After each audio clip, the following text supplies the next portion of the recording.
Welcome to the Under 8 podcast, a 3 times per week college basketball show brought to you in under 8 minutes. At the time of recording, it is Thursday, February 1st, 10:47 p.m. My name is Josh Mullenix. On today's pod, Nebraska takes down number 6 Wisconsin, and Caitlin Clark inches closer to scoring history. It's all right now on the Under 8 podcast.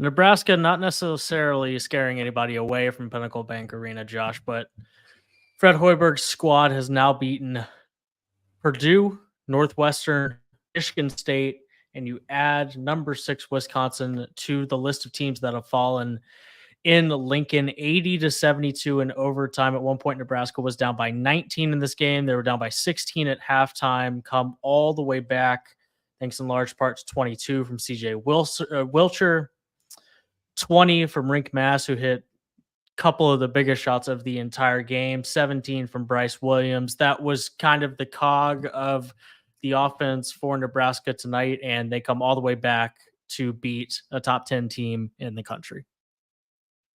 They needed everybody ultimately to make this happen. The comeback itself was more about the bench than anything else, though, and specifically CJ Wilcher. CJ Wilcher might be the most electric bench scorer in the country. Not necessarily the best, although he's up there with the season he's having. But there are games like this one, and it's not the first time it's happened, where you watch him and he just does not miss for 5 to 10 minutes at a time. It is absolutely incredible how hot he can get. And they needed somebody to kickstart this thing because, well, Keisei Tominaga has the honor of having this court named after him. Not a good day from him. You mentioned Rink Mast. Eventually, he really came up with some big plays and hit a couple big shots. He was not having his best game for a while, and everybody else really chipped in. All of the guys who saw the floor contributed. Fred Hoiberg was kind of mixing and matching offense and defense because he was trying to figure out how to get the best 5 guys on the floor because some of his key guys weren't having great days, and his bench was playing really well. And ultimately, Wisconsin was 120-0, while leading by 15 plus at halftime since 2000, and now they are 120-1. Yeah, 16 turnovers for Wisconsin. 10 of them came after halftime. They're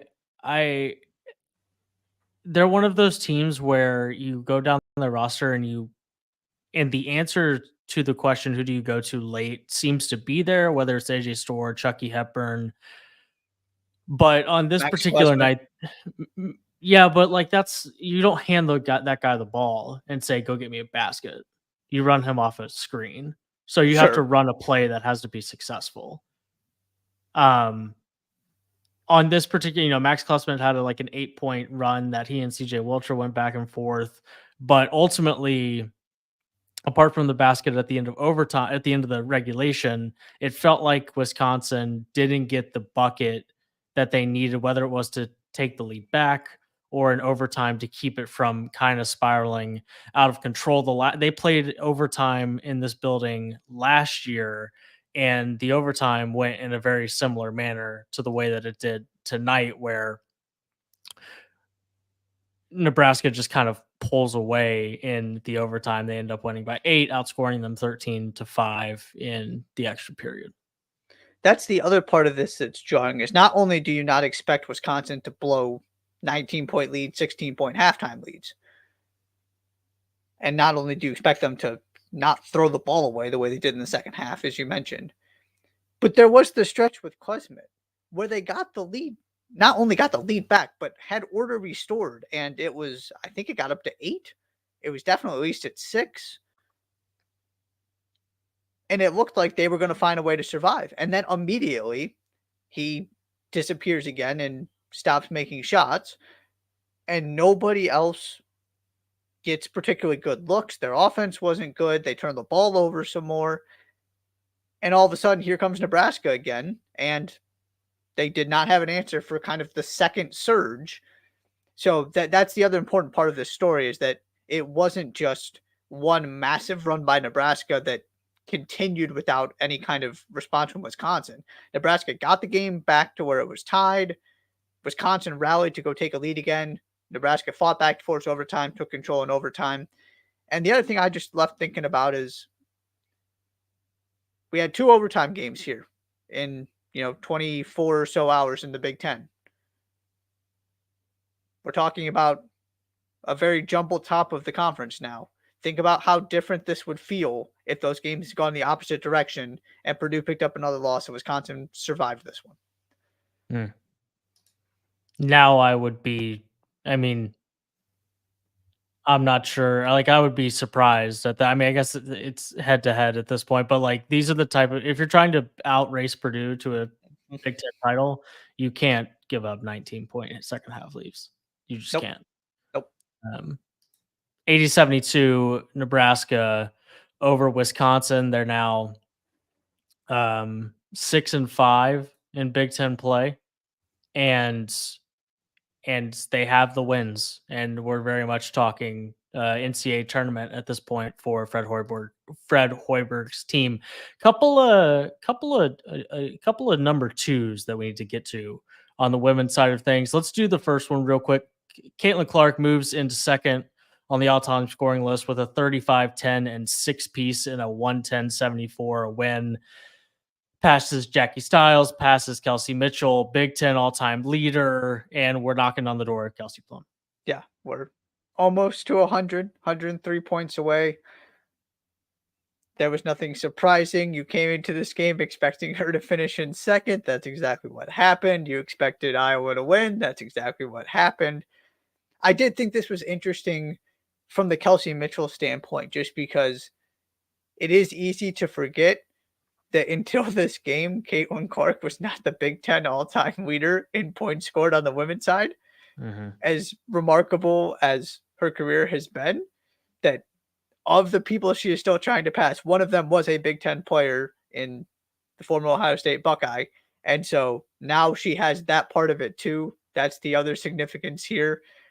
Obviously, every game that she scores more than 15, 20 points, we're just increasing the likelihood that this is ultimately going to happen. It seems like almost a question of if not when. And minus 2,500 that this happens, minus 10,000 that this happens. Yeah. And now it's getting even more likely that it's going to be sooner in the season as she continues to, do Caitlin Clark things and score 30 plus points a game. There you go. The other number two, Kansas State, 63, Oklahoma, 66. The Sooners on the women's side rolling in Big 12 play, and they are continuing with a 3-point win at home over Kansas State. Yeah. Half game back in the win column, right there in the loss column with that Kansas State team. Winners of 5 straight. Shout out to the Sooners. They are really, really playing some good basketball right now. On the Kansas State side, we mentioned this a while back, I believe. Still without Aoka Lee. That's a big deal. Hasn't been a big deal in terms of the other teams they played, but you get the team right behind you in the conference standings on their home court. All of a sudden, not having your All-American caliber player is a pretty big deal. And, just from a statistical standpoint, Oklahoma won the turnover battle, fast break points, points in the paint, some of those little things that can be the difference in a game like this. Very, very good performance from the Sooners. Very big win for them, and the Big 12 just got a little bit more interesting. Last night, Wednesday, January 31st, in Lexington, in overtime, Florida 94, number 10 Kentucky 91.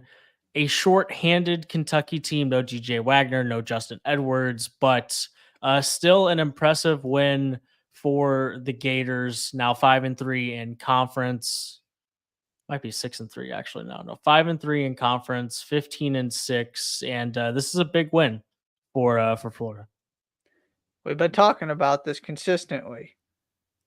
They can be competitive with really good teams. They proved it all season. They hadn't beaten any of them. And now, with what you are getting from Todd Golden's team with this win and the way they're playing, is that finally they have their signature win. And they are actually showing up every game and beating some of the teams they're supposed to in the SEC. And so all of a sudden, this is looking much, much, much better. We knew they were capable of the first and we knew they were capable of the second. They just hadn't actually done either of them over the past couple years. And it seems like it's all kind of coming together. I mean, my goodness, Walter Clayton, they they just simply shot the ball better from everywhere on the court except for 2-point range. 3-point line, free throw line is really where they won this game. Walter Clayton, as I said, he's 7 of 13 from three. He hits probably the two most important shots in the game. And yeah, am I concerned about Kentucky still? No. To me, this is more about Florida having a really good performance and taking advantage of an opportunity with the absences for Kentucky and the way that that changes the roles for Kentucky's players as well. Because when everybody is available, they have this really nice system and everybody knows exactly what's expected. You start messing with that a little bit and throwing Reed Shepherd into the starting lineup and things like that. It gets a little bit more complicated. They aren't as used to that. They need to get healthy because I think what we're learning here is that there's Kentucky ceiling when healthy, and there's Kentucky ceiling when not 100% healthy, and those are two very different things. Yeah, I'm also feeling very vindicated in not picking Kentucky to win this conference. 5-3 now. You know, they've just lost close games. Well, they got smoked by South Carolina, but they've lost a couple of overtime games.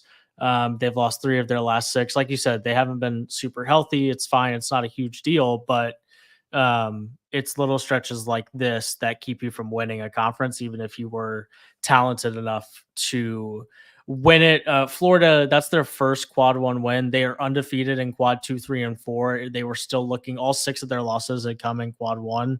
So getting a win there is an important step for Todd Golden's squad if they fancy playing in the NCAA tournament. Yeah.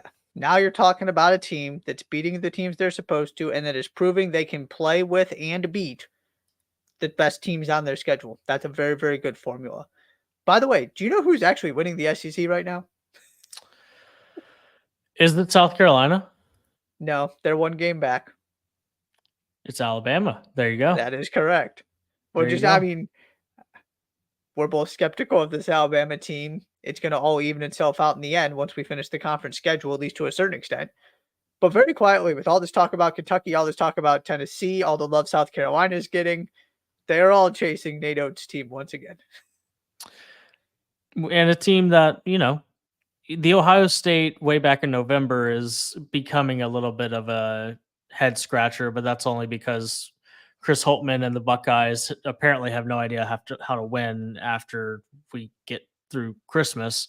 Other than that, their losses are Clemson, Purdue, Creighton, Arizona, and Tennessee. So Nate Oates' squad, they don't have the record that completely jumps off the page, especially, after that Tennessee game, they're 12-6 through 18 games. They're now 15-6. And like you said, 7-1 in SEC play. They get Mississippi State at home, Auburn on the road. So again, they'll get Auburn again for the second time in 3 weeks, 2.5. So we'll see how the next couple games goes, but still, if you told me a month ago that Nate Oates' team would be alone atop the SEC at this point, I would be a little bit surprised. Yeah, it's one of those strange things that we may have to have this conversation again heading into the NCAA tournament. We shall see. Indeed. Saturday, there's lots of really awesome games on Saturday. Houston is at Kansas. That's a 4-8 matchup. Duke is at North Carolina. That's a 7-3 matchup. Iowa State, number 12 at number 18. Baylor, number 5, Tennessee at number 10, Kentucky. And then on Sunday, you get a Purdue team that is playing, granted, a team that just lost to Nebraska, but Purdue heading on the road to Wisconsin. So an absolutely jam-packed schedule over the weekend. Josh, anything you want to get to either ahead the next couple days or what has transpired the last 48 hours or so? One more thing I want to say. I have no interest in talking about foul disparity. What I would like to say about Northwestern and Purdue going to overtime again, and you texted this, and it's absolutely true. this Northwestern team, and it's why I love them so much and really think that they can make the Sweet 16. When everybody shows up, they had 5 guys in double figures in this game. When Boo Booey gets help, their ceiling is that they can go compete and beat anybody in the country. If they end up as a 6, 7, 8, 9 seed, somewhere in there, 10 seed, and they've got to play a 1, 2, 3 seed in that second round, I want no part of them if I'm somebody outside the Big Ten who hasn't seen them before. Now, the guys have to show up. Ty Berry's got to be really, really good like he was in this game, and ultimately still wasn't enough to beat Purdue because, Lance Jones had maybe the best game of his Purdue career, and Braden Smith had 16 assists. And Zach Edey had 30 and 15 or whatever it was. But that is something that was my takeaway here. I have no interest in talking about refereeing. He's a 7'4" guy with good, like, he's not supposed to be easy to guard. Right. Like, that's part of this. And I promise you that there have been more fouls not called on Zach Edey shots this year than fouls called on Zach Edey shots this year. I promise you. Every foul that gets called on somebody guarding him, he's gotten hacked twice already, and that hasn't been called. So, yeah, I mean, we can do this as much as we want to, but like, it's not supposed to be easy to guard the set because who right. used to be easy to guard?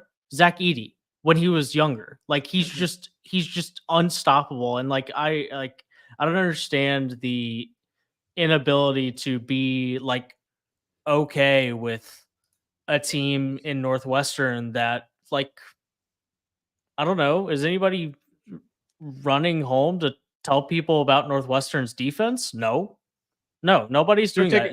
Particularly on the interior too. It's not like Right. That's the strength of their team.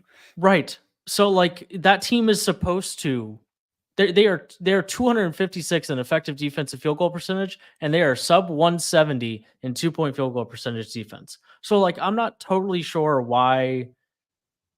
Like, I don't know what you want me to do. I do not know what you want me to do. And by the way, they're 327th in free throw rate. So they foul too.